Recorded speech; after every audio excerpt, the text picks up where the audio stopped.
Hi, and thanks for joining me for the latest in our top property tips. Do remember to subscribe to the channel and stay up to date with more of my advice and guidance. Now, if you're selling your home, do you really need an estate agent?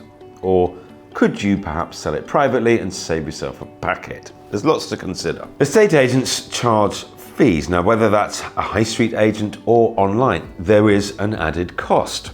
So selling privately can look tempting, but what I would say is that given your home is your most valuable asset, you've got to consider whether it's worth ditching the agent's experience, knowledge, and marketing reach. If you want to give it a go, here's how. First, start by setting a realistic price.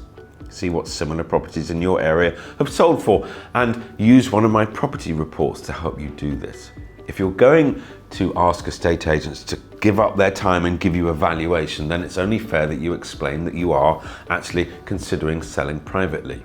You never know, if they come round, you may decide that their local expertise is actually worth the fee. If you're going it alone, you're going to need to market the property next. You can try local newspaper advertising, you can try community notice boards, social media, tell everybody.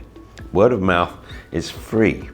Believe me, many a private deal starts at the school gates. Advertising rules mean that anything you say about your home has got to be accurate. Now, it doesn't mean that you can't show your property in the best light, but it does mean you have to be truthful. Get one step ahead, and I generally mean this, by getting my property report to give to prospective buyers. It can be a real help. It's an independent way to highlight the plus points of your property and the area that it sits in, how safe it is, Ofsted ratings for local schools, local amenities, and etc. etc. There's a link below to get yours. Buyers also like to see a floor plan, so you might consider getting a professional one done yourself. Next, preparing for viewings. Make your house as clean and clutter-free as you possibly can. Repair any small bits of damage, do your DIY, paint over scuff marks. I mean, it's a cliche, but first impressions really are important. So make sure the drive and the front garden look appealing as humanly possible. You should also start to prepare yourself for questions that potential buyers might ask you. Like, have you had any other interest in the property? Have you had any offers? Have there been any surveys? What's the situation?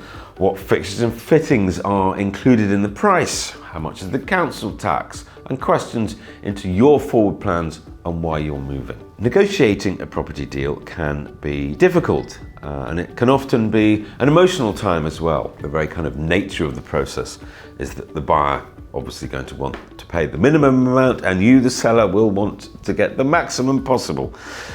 Which means both sides have got to be realistic and flexible if they're going to do business together. Once you've got an offer that you're happy with from a buyer, get them to confirm it in writing along with any other terms that you've agreed. And that letter, that email, that fax, whatever it is, it needs to include the price, how long you will give them to exchange, when you're aiming to complete the deal, what you've agreed to include in the sale price, solicitors' details, financial advisors or mortgage company details, together with a list of anything that they've agreed to purchase over and above the sale price, so whether it's the white goods or the curtains or the sofas or the dining table or whatever it is. As a private seller, it can be hard to know if people are genuine buyers or not, because you haven't got any background on them. So you need to be prepared for time wasters. You do also need to take sensible security precautions. Don't put your full address in advertising.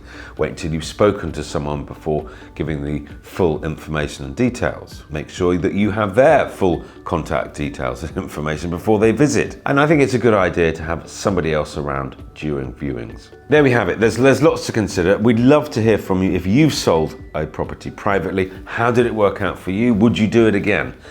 Let's hear your story in the comments box below. Do please like us and subscribe to the channel, because there's lots more top property advice coming soon. Thanks for watching.